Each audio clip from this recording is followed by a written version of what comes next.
Jadi yang merusak, yang munafik terhadap negara dan bangsa hari ini adalah pejabat-pejabat di rezim sekarang ini, yang suka bikin ribut, yang suka bikin gaduh di masyarakat, yang munafik terhadap agama dan negara bangsa adalah pejabat-pejabat yang ada di zaman ini. Pengacau di negara ini adalah pejabat. Makanya kepada para ulama, berhentilah ngekor kepada pejabat.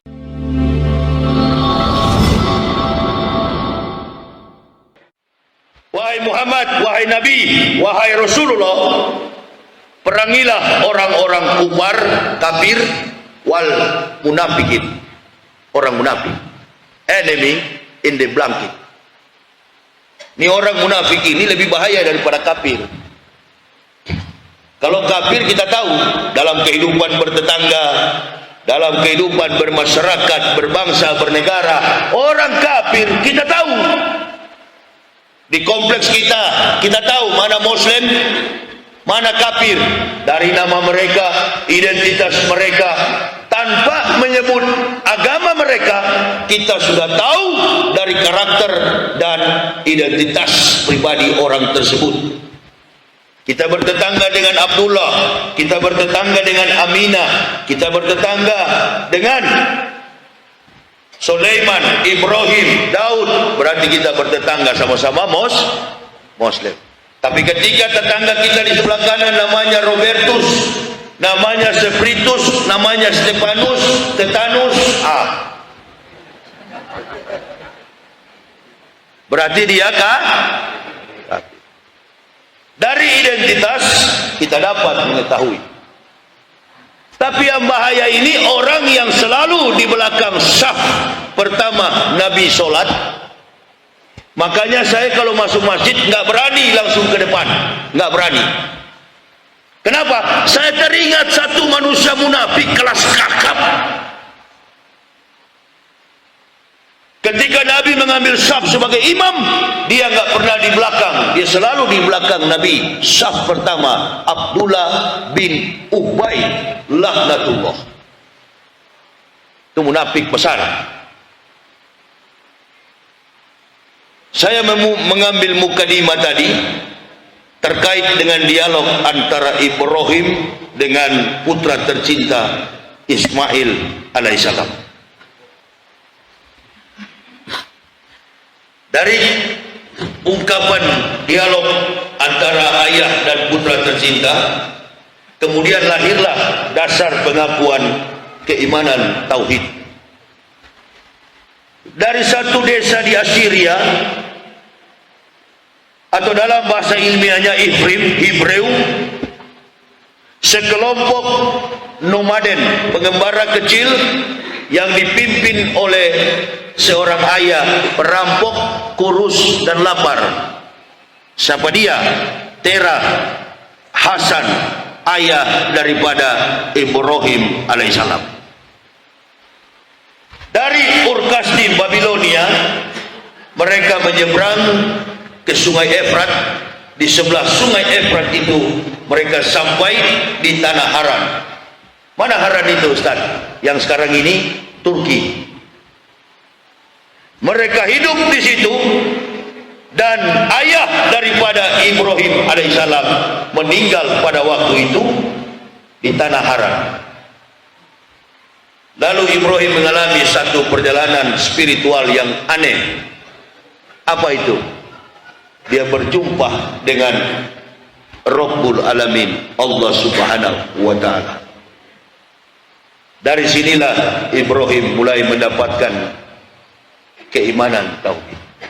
Dia tidak mengikuti jejak ayahnya yang penyembah berhala, dia tidak mengikuti kejahatan yang dilakukan ayahnya, tetapi dia diberi hidayah oleh Allah mendapatkan keimanan tauhid. Islam jauh di belakang sana, belum ada. Israel belum lahir. Paganisme Hebreu sudah ada. Penyembah kepada berhala sudah banyak. Ini sejarah tentang Zulqaidah. Lalu bangsa ini mulai bertumbuh benih daripada Ibrahim tidak ada. Sampai Ibrahim berumur 75 tahun, tidak punya keturunan. Karena istri yang pertama Ibrahim, Sarah, mandul. Lalu dengan berat hati Ibrahim melangkah, diperintahkan Allah membangun Ka'bah di Masjidil Haram, Makkah.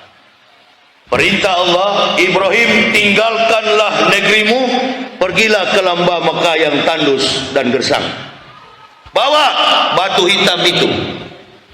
Karena disinilah cikal bakal semua nabi melaksanakan ibadah haji pertama kali di Masjidil Aqsa. Di sana ada batu terapung, bukan cuma masjid terapung, Buya. Di sana ada batu terapung disebut dengan Dome of the Rock. Batu terapung sebelah barat daripada bangunan Masjidil Aqsa ada telapak kaki orang dewasa 11 tahun menjadi rasul dan kemudian take off menuju ke Sidratul Muntaha untuk menerima perintah solat. Telapak kaki siapa?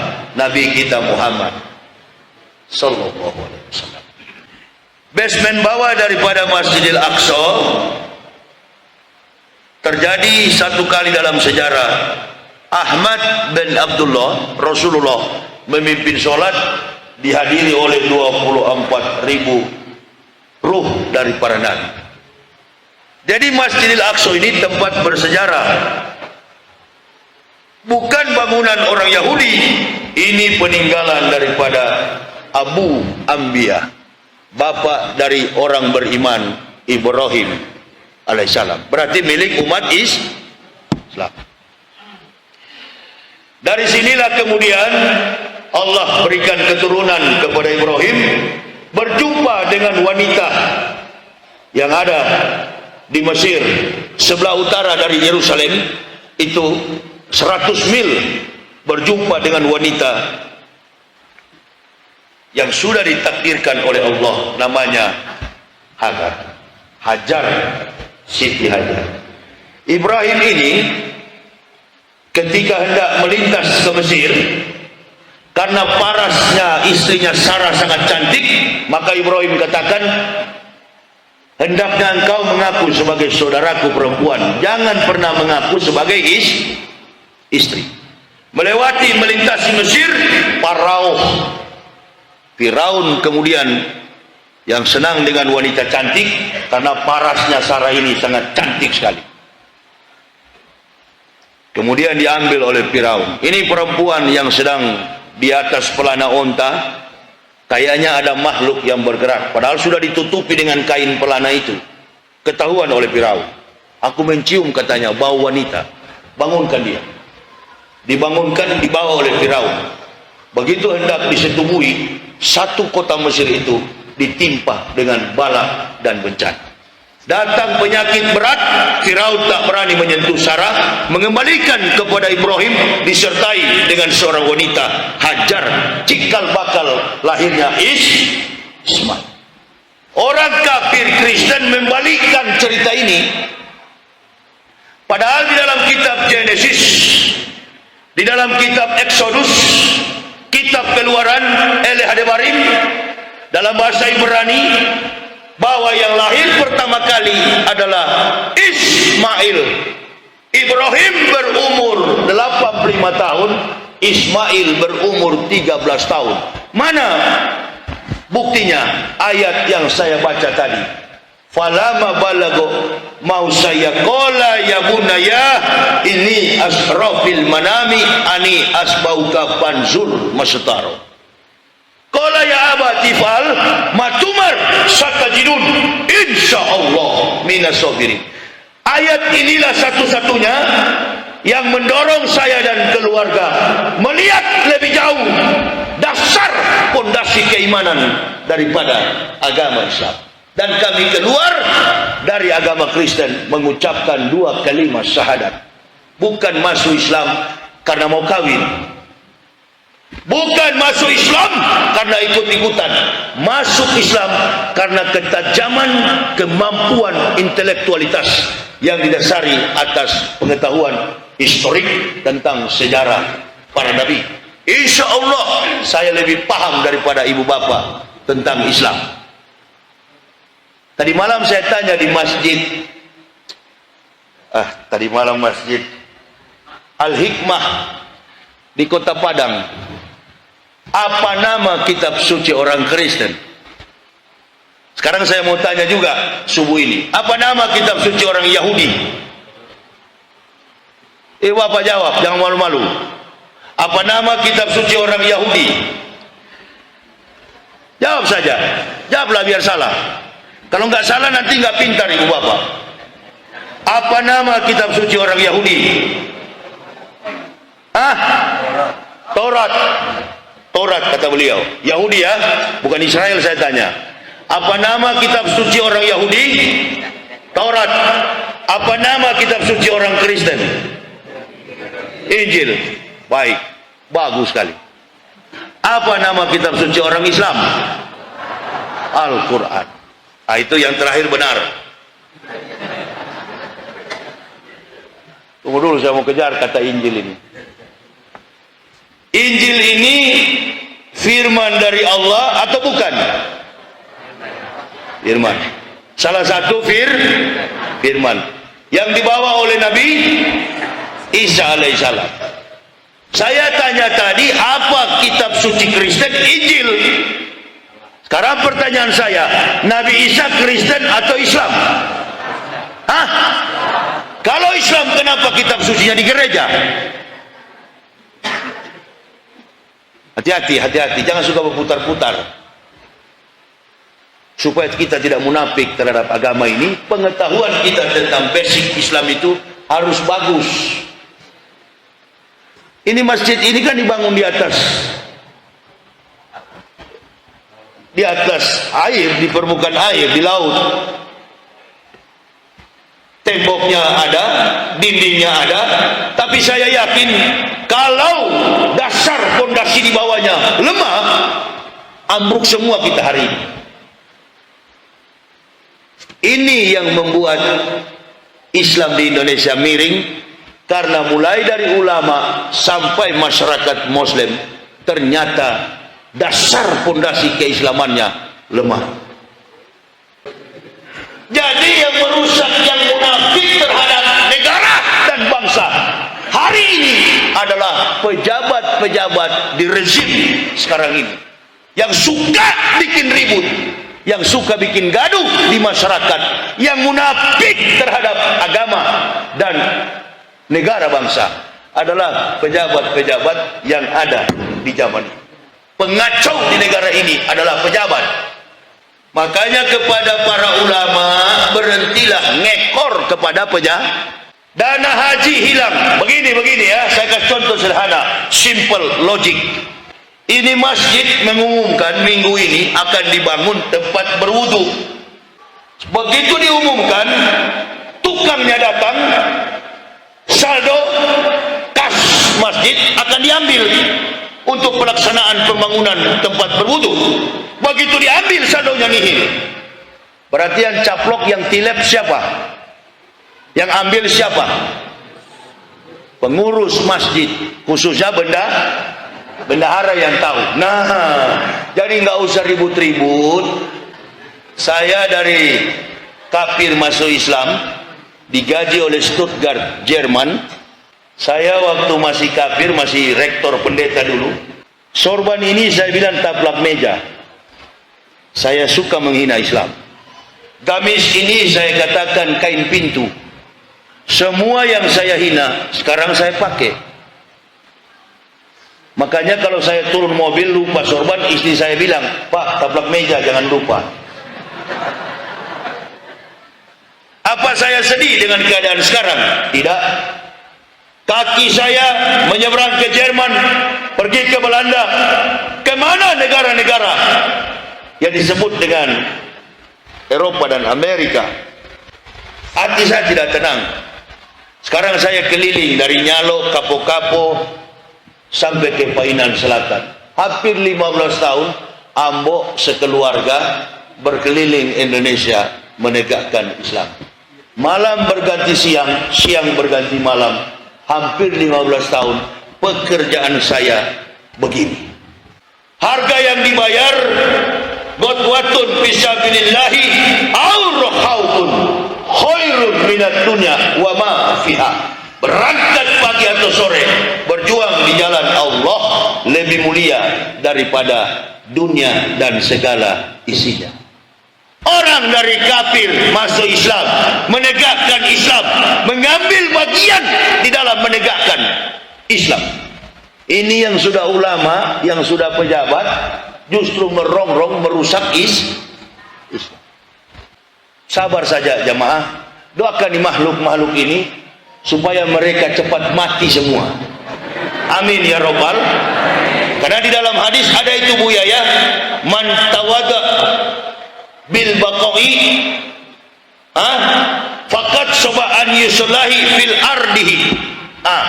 Qala Nabi SAW, barang siapa mendoakan orang zalim umur panjang, sama saja dia mendurhakai Allah di muka buminya.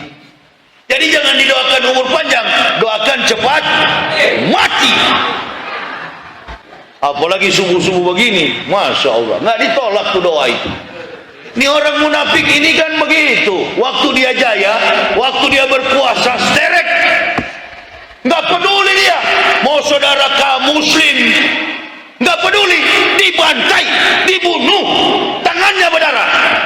Kendati mampu menumpahkan darah seorang saudaranya muslim, asalkan dia punya pangkat, jabatan, kedudukan, harta. Ini munafik punya sifat.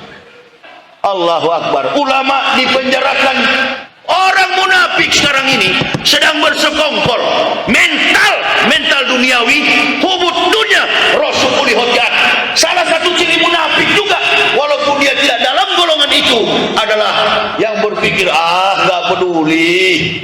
Yang penting saya bisa makan. Indonesia baik-baik saja, Islam baik-baik saja. Betul, di Sumatera Barat 1, 2, 3, 4, 5, 6, 7, 8 sekian lampu. Anggaplah ini ada 34 lampu. Artinya 34 provinsi. 34 provinsi, 33 lampu antum matikan, tinggal 1 Provinsi Padang. Oh, saya tidak mau roba itu. Karena itu bukan keluar dari mulutnya Pak Oga. Itu bukan keluar dari mulutnya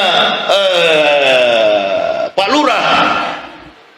Itu bukan keluar dari mulutnya Pak RT, Pak RW. Itu keluar dari mulut segala yang dicontohkan oleh ayah, anak akan mengikuti. Dalam demokrasi, dalam sebuah struktur negara, ketatanegaraan, negara itu adalah masjid Samura Ilahi, rasnya ada kita ini, dan kemudian leadernya, pemimpinnya, kebangsaan dalam negara, kepimpinan leadership itu. Ada leader, yaitu yang menghidupkan negara adalah ras bangsa kita yang hadir pada saat ini. Kebijakan antara ayah dan ibu akan membias sebagai bias daripada kehidupan rumah tangga anak-anak kita. Kalau pemimpinnya buajingan, maka anak-anaknya juga buajingan. Pemimpinnya maling, anak-anak maling. Pemimpinnya bodoh, anak-anak jadi bodoh. Itu sudah menjadi prakata kodrat ilahi dalam hukum kausalitas sebab akibat. Nggak ada berkah bangsa ini. Setiap hari terjadi kegaduhan, keributan. Itu dia yang pro. Ini kalau bicara munafik ini, pasti munafik nggak tahan panas pantatnya. Cabut dia. Hari apa ini? Hari apa ini? Bukan hari kantor kan? Nggak ada alasan berarti. Memang panas pantatnya. Cacing dia itu.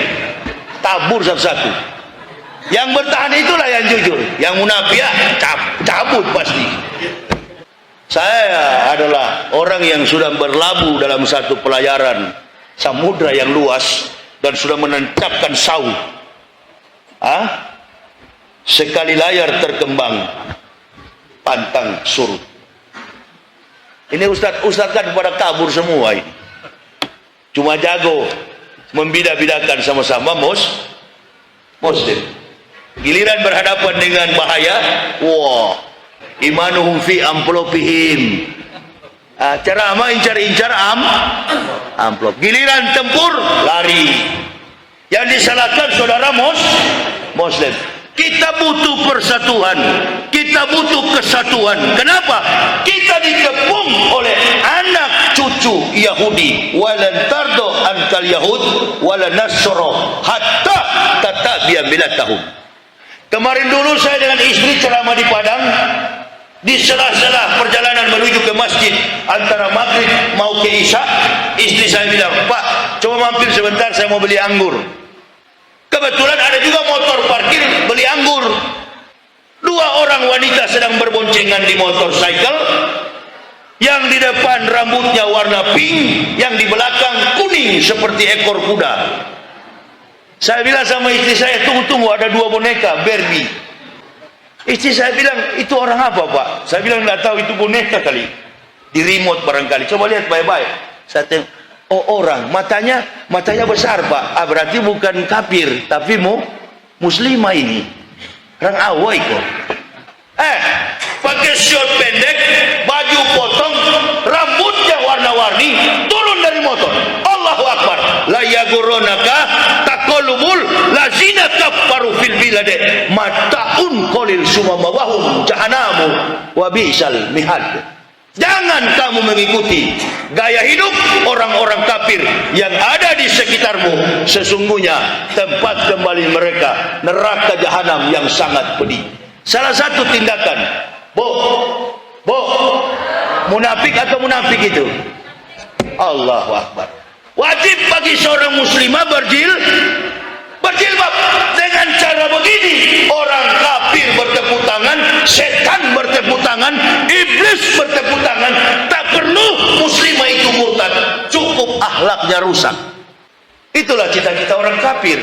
Istri saya waktu baru masuk Islam, setiap pulang dari pasar menangis. Kenapa dia menangis? Karena wanita-wanita Kristen kafirun menertawainya, mencacinya, mencelahnya. Itu ada malaikat mau terbang, kata di kafir-kafir ini. Setiap istri saya lewat, mereka berteriak, awas, ada malaikat mau terbang. Karena istri saya yang tadinya tidak berjilbab, kafir, kemudian mengenakan Allah Akbar. Anjing menggonggong, kafilah berlalu. Kami masuk Islam melepaskan identitas kafir. Yang saya hina itu dulu adalah kain taplak beja, sekarang saya pakai. Harganya ini di Tanah Abang 45.000. Perhatikan harganya. 45.000. Gamis yang saya pakai ini 75.000.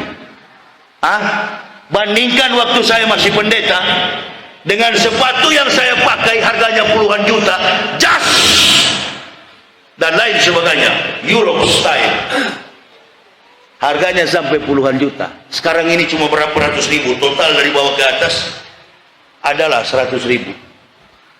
Begitu meninggal dunia, nanti saya wafat dibungkus dengan kain kafan. Dibandingkan orang kafir sampai ke peti mayat pakai sepatu, pakai jas, taku di dalam peti, kemudian dasi kupu-kupu. Dari dunia ongkosnya mahal sampai ke liang kubur mahal. Ada artinya enggak itu? Orang Islam lahir telanjang, pulang telanjang, cuma dibungkus dengan kain kafan. Kuburan termahal di Jawa Barat namanya Sandiaga Hills, itu harganya minimal 200 juta. Sekelas kita ini nggak mampu. Bahkan ada yang sampai 100 miliar di Jawa Barat. Saya pernah lihat ada pejabat Islam, diplomat, dulu sebelum dia meninggal dunia, dia adalah seorang diplomat, dia adalah seorang ambassador, duta besar, dan kemudian dia meninggal dunia, dikuburkan di situ. Saya ikut ke sana, saya mau cari tahu. Saya lihat mobil Lamborghini yang dia bawa nggak ke liang kubur, enggak. Orang kafir kalau meninggal dunia, semua jam tangan Rolex, berlian ditaruh dalam peti mayat. Baru sekarang saya sadar, oh, Iqra kitabaka binafsikal yauma alaika hasiban. Kalau di dalam kubur itu nggak ditanya agamamu, nggak ditanya suku bangsamu. Datang dua makhluk, Munkar dan Nakir. Berarti orang kafir sengaja bawa harta supaya bisa sogok kepada Munkar. Allah. Orang Islam nggak bisa sogok. Apa yang menyelamatkan kita? Qad aflahal mu'minun. Itu dalam surat Al-Mu'minun. Qad aflahal mu'minun allazina hum fi sholatihim khashi'un wallazina hum 'anil laghwi muridun wallazina hum fil zakatihim fa'ilun wallazina hum li furujihim hafisun. Nah, bahwa lahir dan batin ini keberuntungan kita. Di mana keberuntungan kita? Dijawab oleh Quran surah juga Al-A'la. Qad aflahal man tazakka wa zakara isma rabbih fasalla bal tusirunal hayatad dunya wal akhiratu khairu wa abqa. Inna hasalafi suhufil ula suhufi Ibrahim mawa Musa. Ibu bapak perhatikan. Berarti kita diselamatkan bukan karena kesucian diri kita. Dari saya pribadi sampai jamaah rahimakumullah, nggak ada yang luput kita dari dosa. Usai kita keluar ke masjid, di dalam masjid pun pikiran kita berdosa, perasaan kita berdosa, tutur kata kita berdosa. Semua aspek dan realitas kehidupan jiwa dan raga kita berdosa. Orang kafir masuk neraka bukan karena berbuat dosa. Kafir masuk neraka karena ingkar terhadap keimanan kepada Allah. Orang Islam masuk surga karena dia beriman kepada Allah. Iman dan amal soleh itu yang menjadi pegangan. Sekarang bagaimana dengan orang munafik? Buka saja dalam Quran surah At-Taubah 84. Wala tusalli ala ahadin minhum mata badaw wala taqrum ala qabri innahum kafaru billahi wa rasulihi wa mammatu fasikun. Apa yang Allah katakan? Janganlah engkau Muhammad wala tusalli, jangan engkau mensolatkan salah seorang yang mati dari kalangan orang munafik. Siapa mereka itu, Ustaz? Wallahu alam bisawab. Cuma Allah yang. Karena kalau dibilang dia, bela. Orang munafik itu saling bela. Saudara dekat mereka adalah kafir. Sekali lagi, saudara kembar, saudara dekat orang munafik adalah kafir. Jadi dia bukan Islam. Dia mengatakan Pancasila, saya paling Pancasila, saya NKRI, kamuflase, lagu lama, lagu lama, permainan lama. Siapa? Komunis. Dalam buku sejarawan dunia Arnold Toynbee, penulis dan sejarawan Inggris Arnold Toynbee, kemudian Oswald Spengler, banyak sekali pengikutnya di Eropa dan Amerika. Dalam buku Oswald Spengler yang berjudul The Decline of the West, kemunduran dunia barat, kehancuran dunia barat, Oswald sudah mengatakan, source Wilhelm Hegel, seorang filsuf Jerman, mereka sudah memprediksi bahwa abad 23 Eropa dan Amerika akan runtuh, akan mundur, akan digantikan oleh dua kekuatan, Slavic Rusia dan Sinik Cina. Kalau sudah berbicara tentang Rusia dan Cina, identik dengan the gospel capital, gospel sekuler yang dikarang bukunya oleh Karl Marx. Siapa Karl Marx ini? Tokoh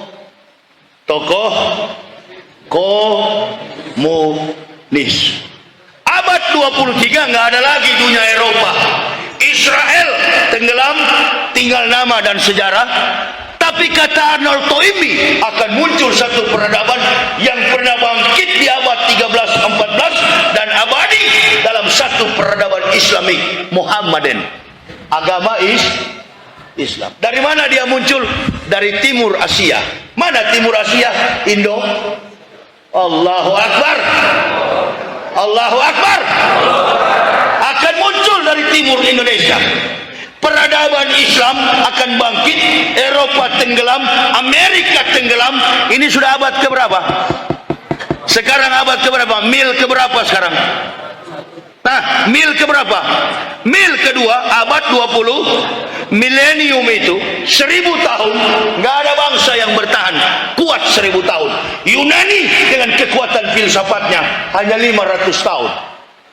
Tapi peradaban Islamik Syriak, peradaban Arabian, peradaban Islam, dia akan muncul dengan kekuatan intelektual, sains, teknologi, berdasarkan panduan kitabullah Al-Quran Nur Karim. Dari mana sumber itu? Itu adalah wahyu. Injil adalah kitab suci yang diberikan Allah kepada Nabi umat Islam, namanya Isa alaihissalam.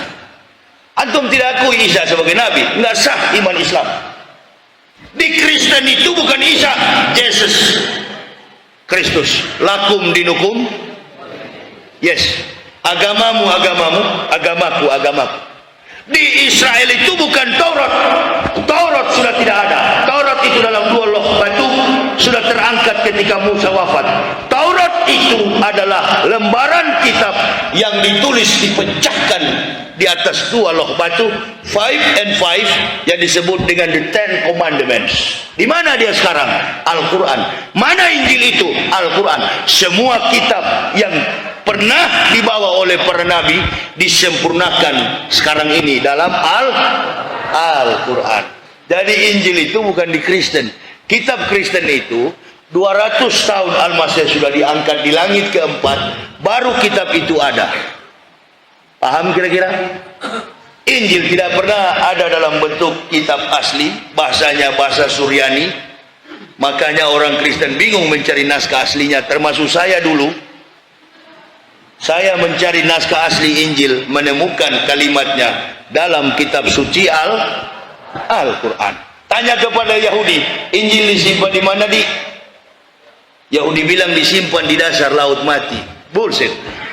Kawan saya Profesor Dr. Will Loloang berkata, pulang kita ke Indonesia. Kenapa, Prof? Jangankan kita berdua, Tuhan saja Yahudi tipu. Bagaimana mungkin laut mati disimpan kitab di bawahnya? Orang tidak bisa menyelam, tidak bisa diving, karena kadar garam laut mati itu tinggi. Kalau laut ini painan, kita bisa selam tanpa menggunakan oksigen. Nafasmu kuat, imun tubuhmu kuat, antum bisa menyelam sampai ke dasar, ambil pasirnya. Tapi laut mati, sampai terkentut, sampai mencret, antum nggak bisa sampai ke bawah. Itulah tipuan Yahudi. Kitab yang dipakai sekarang oleh Yahudi bukan Taurat, Pak. Kitab yang dipakai Yahudi sekarang Talmudik. Kitab yang dipakai Kristen Bible, New Testament. Old Testament adopsi dari kitab orang Israel. Dan kitab yang dipakai umat Islam adalah wahyu. Makanya di dalam situ ada cerita tentang Nabi Isa. Kalau bicara tentang Nabi Isa berarti Injil. Kalau bicara tentang Musa berarti kalau bicara tentang Daud berarti Jabur.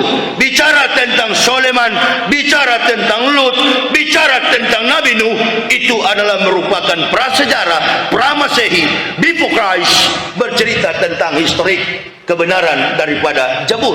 Kalau bicara tentang Adam dan Ibrahim, itulah su'ub. Kemarin kita puasa 30 hari kan? 30 hari ya. Kenapa harus 30 hari? Karena tersempurnanya kitabullah wahyu itu malam yang ke-30. Malam pertama Ramadan Allah turunkan lembar kitab su'ub Ibrahim. 700 tahun kemudian malam ke-6 Ramadan Allah Subhanahu wa taala turunkan lembar kitab Taurat. Di mana?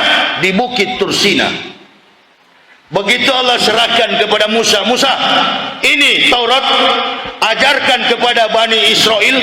Tapi ingat Musa, di depan sana 4076 tahun ini itu umat Muhammadin, akan datang umat Muhammad.